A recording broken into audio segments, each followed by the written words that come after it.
Hi guys, कैसे हैं सभी आप लोग। दोस्तों आज हम बात करने वाले हैं यस बैंक लिमिटेड के बारे में। जैसे गाइस आप लोगों ने देखा होगा कि काफ़ी अच्छी खरीदारी देखने को मिली है। शेयर में करीबन 2 से 3% तक का यहाँ पे मोमेंटम देखने को मिला हुआ था मंडे के दिन।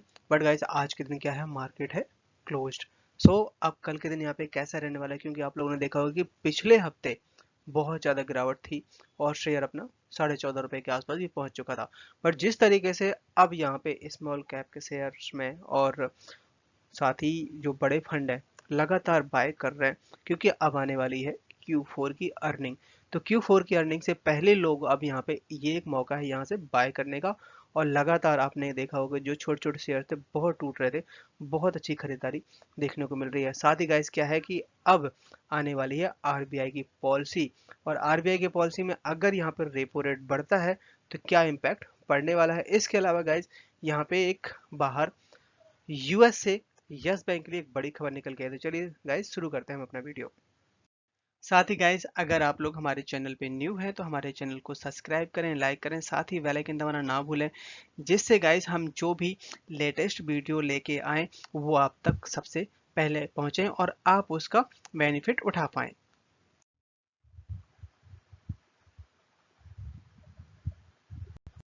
अगर गाइस एक बार मार्केट में नज़र डाली जाए तो आप देख सकते हैं कि अपना जो निफ्टी 50 है जो कि 17,400 के आसपास पहुंच चुका है, जो कि यही 16,000 के नीचे था, जिससे एक तरीके से एक मार्केट में डर का माहौल सा बन गया था कि पता नहीं कितना मार्केट जाएगा। बट यहाँ से रिकवरी उठी है और बहुत सारे शेयरों में रिकवरी आई है। तो यहाँ पे आप देख सकते हैं कि निफ्टी बैंक में करीबन 200 पॉइंट्स की तेजी देखने को मिली। आईटी में मामूली सी गिरावट है, बट जो हम बात कर रहे थे स्मॉल कैप के शेयर्स में काफ़ी अच्छी खरीदारी थी।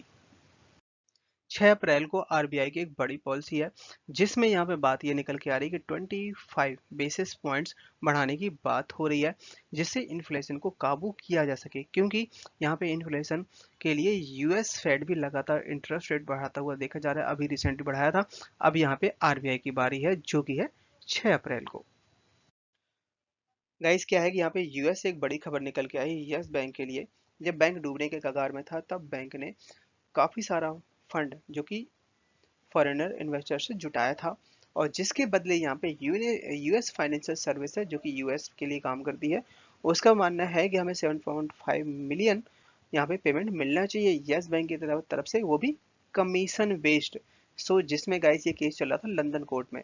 तो लंदन कोर्ट ने यस बैंक की फेवर में ये ऑर्डर दिया है और रिजेक्ट कर दिया है 7.5 मिलियन का जो पेमेंट के लिए यूएस फाइनेंशियल सर्विस ने केस डाला हुआ था। अब यहाँ पे मीडिया के रिपोर्ट के हिसाब से बात ये निकल के आ रही है कि यूएस फाइनेंशियल सर्विस के अलावा और भी यहाँ पे फंड है जो कि यहाँ पे जिन्होंने तो बहुत ज़्यादा पेमेंट का यहाँ पे क्लेम किया हुआ है, जिसमें यस बैंक ने एफपीओ के थ्रू काफ़ी सारा फंड जुटाया था, जिसमें इनका मानना ये है कि 2% तो यूएस फाइनेंस सर्विस और साथ ही इसके अलावा यहाँ पे टिल्डन पार्क जिसमें 300 मिलियन की बात हो रही है, और हिंदुजा ग्रुप है जो कि 22 मिलियन, और अमानसा ग्रुप है जो कि 50 मिलियन का क्लेम कर रहे हैं यस बैंक से कि केवल वो कमीशन बेस्ड। सो गाइस यहाँ पे एक जो केस चल रहा था वो तो खारिज हो गया, वो यस बैंक के अ, उसके लिए आया, हित के लिए आया। अब यहाँ पे दो जो केस चल रहे हैं, दो क्या तीन केस हैं अभी, जैसे टिल्डन पार्क और हिंदुजा ग्रुप और साथ ही अमानसा, इनके बारे में अभी न्यूज आना बाकी है। आरबीआई की तरफ से एक और भी बड़ा अपडेट निकल के आया जो कि है करीबन यहाँ पे 35,000 करोड़ के आसपास, जो कि यहाँ पे अभी 2023 फरवरी के बारे में है। तो गाइस क्या है कि जब जो पब्लिक सेक्टर बैंक है, अगर जिनके पास जो रिटेल इन्वेस्टर हैं, जिनके पास अकाउंट्स हैं, अगर वो उसको यूज नहीं करते हैं और कुछ पैसा भी पड़ा हुआ है, तो वो जो पैसा है वो इकट्ठा हो चुका है करीबन 35,000 करोड़, और जो कि खाते थे 10.24 करोड़। अब ये सारा पैसा यहाँ पे आरबीआई में ट्रांसफ़र कर दिया गया है, और ये जो पेमेंट है एसबीआई के पास करीबन 8,000 करोड़ था, और पंजाब नेशनल के पास 5,000 करोड़ के आसपास, और यहाँ पे कैनरा बैंक के पास 4,500, और बैंक ऑफ बड़ौदा के पास करीब 4,000 करोड़। तो गाइस आप देख सकते हैं कि बहुत सारा अमाउंट है जो कि लोग यूज ही नहीं कर रहे हैं खातों को, और थोड़ा बहुत पैसा पड़ा हुआ था अब वो पैसा आरबीआई के पास जा चुका है। अगर आप लोगों के पास भी हैं कुछ पब्लिक सेक्टर बैंक के अकाउंट है, अगर आप यूज नहीं कर रहे हैं तो आप उनको जरूर एक बार नज़र जरूर डालें कि अगर आपका उनमें पैसा पड़ा हो, या फिर आप उनको बैंक अकाउंट को बंद करवा दें। इस बार की इनकी जो Q3 की अर्निंग आई थी उसमें वहाँ पे उनका पैट अगर देखा है तो 52% बढ़ा हुआ देखा गया है। इक्विटी है जो कि 5,750 करोड़ है, और सेल है जो कि करीबन 6,000 करोड़ के आसपास बढ़ी हुई है। बात की जाए यहाँ पे अगर BSE इंडिया कारोबार में, तो आज के दिन यहाँ पे 40% की डिलीवरी उठाई गई है। आज के दिन काफी अच्छी खरीदारी देखने को मिली, करीबन 2% का उछाल देखने को मिला है। शेयर ने हाई बनाया 15.45 का, लो बनाया 15.05 का, क्लोजिंग दी है 15.35 पे, 2% का उछाल देखने को मिला हुआ है। चार्ट पर नजर डाली जाए तो यहाँ पे आप देख सकते हैं 15.35 पे है। जैसे ही गैस यहाँ से 16 रुपए के ऊपर निकलेगा, यहाँ पे Q4 की अर्निंग तक बड़े आराम से आपको 17-18 रुपए तक के लेवल दिखा सकता है। अगर अर्निंग अच्छी आती है तो फिर से आपको 20 रुपए तक के, और अगर अर्निंग खराब आती है तो फिर गाइस 15 रुपए के भी नीचे जा सकता है। साथ ही गाइस यहाँ पे बड़े बड़े जो म्यूचुअल फंड है, उन्होंने फरवरी में करीबन यहाँ पे 11.55 लाख एडिशनल जो शेयर हैं वो बाय कर लिए हैं।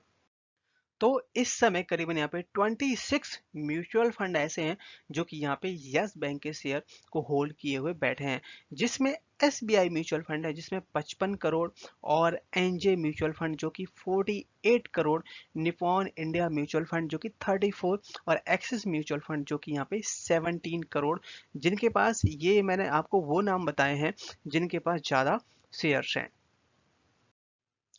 इसके अलावा गाइस यहाँ पे FII की बाइंग एक तरीके से पॉजिटिव सिग्नल दिखाती है कि यहाँ से शेयर अच्छे खासे रिटर्न दे सकता है। FII वहीं अपनी होल्डिंग कर बढ़ाते हैं जहाँ पे उन्हें आने वाला टाइम वो शेयर अच्छे रिटर्न दे सकता है। हाँ, ये जरूर है कि DIS ने अपनी होल्डिंग मामूली सी कम की हुई है, जो कि 45% का स्टेक था एक साल पहले, जो कि इस समय 38% का स्टेक हो गया है। अगर यहाँ पे एक बार देखा जाए कि म्यूचुअल फंड, जैसे FII के बारे में तो हम बात कर चुके, म्यूचुअल फंड भी यहाँ पे लगातार धीरे धीरे करके अपना यहाँ पे इन्वेस्टमेंट बढ़ाते जा रहे हैं, और म्यूचुअल फंड में तो बहुत सारे लोगों का, इन्वेस्टर का पैसा लगा होता है। तो जो कि जब इतने बड़े बड़े म्यूचुअल फंड यहाँ पे अपना पैसा लगा रहे हैं और लॉन्ग टर्म के हिसाब से यहाँ पे जर्नी सोच के बैठे हुए हैं, तो गाइस मेरे ख्याल से घबराने वाली बिल्कुल भी बात नहीं है मार्च के महीने में जो शेयर अनब्लॉक होने वाले हैं। आज के दिन का वॉल्यूम देखा जाए तो करीबन 36 करोड़ का वॉल्यूम देखने को मिला है। मतलब आज के दिन गाइस वॉल्यूम थोड़ा कम था क्योंकि इतनी खास तेजी देखने को मिली नहीं। यही यहाँ पे अगर एक बार इसके रिटर्न्स को देखा जाए तो ये हमें 1 वीक में 10%, 1 मंथ में 26%, और 1 ईयर में करीबन यहाँ पे 60 से 55% तक के रिटर्न दिखा चुका है। सो गाइस यहाँ पे जो इनकी अर्निंग आई हुई है, अर्निंग आप देख सकते हैं कि एक साल पहले इनके जो इंटरेस्ट अर्न है काफ़ी ज़्यादा यहाँ पे इंक्रीज होते हुए देखे गए। यहाँ पे 4800 करोड़, मतलब 4800 करोड़ के आसपास था, जो कि इस बार 5800 करोड़, सीधा सीधा मतलब काफी अच्छा जंप मारा है। अदर इनकम है ये भी अच्छी खासी रही है, देखिए 750 करोड़ के आसपास, जो कि यहाँ पे 1200 करोड़ के आसपास अदर इनकम आई है इस साल। टोटल इनकम बढ़ गई है। मेनली क्या निकल के आया है कि इनके खर्चे बहुत बढ़ गए। पहले 5000 करोड़ के आसपास थे, जो कि इस बार 6000 करोड़ थे। यहाँ पे सबसे ज्यादा 1000 करोड़ के दिन पे खर्चे बढ़ गए। गाइस क्या है कि जब हमें ग्रोथ करनी होती है, चौतरफा अपने हर चीज में हमें ग्रोथ लानी होती है, तो हमें पैसे खर्च करने पड़ते हैं, और उसका जो इम्पैक्ट है, जो हमने पैसे खर्च किए, वो टाइम लगता है। हर जब जहां जहां पे हमने पैसे खर्च किए हैं, जहां जहां पे पैसे इन्वेस्ट किए हैं, जब वहां से वो आउटपुट निकल के आएगा ना, तो बहुत अच्छा आउटपुट निकल के आएगा।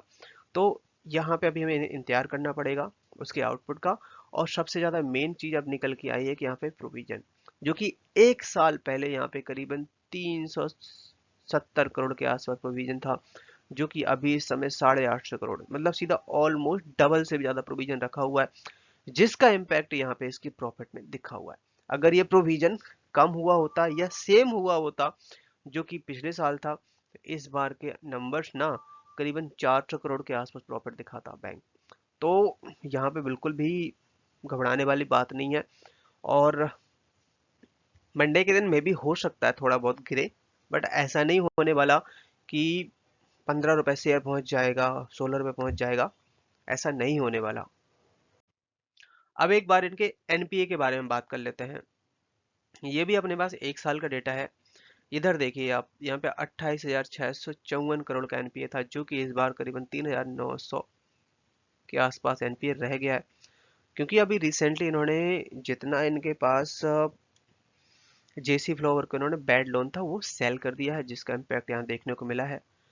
बट एनपीए गाइस थोड़ा और कम होना चाहिए था, क्योंकि ऑलरेडी इन्होंने सारा अपना खत्म कर दिया था।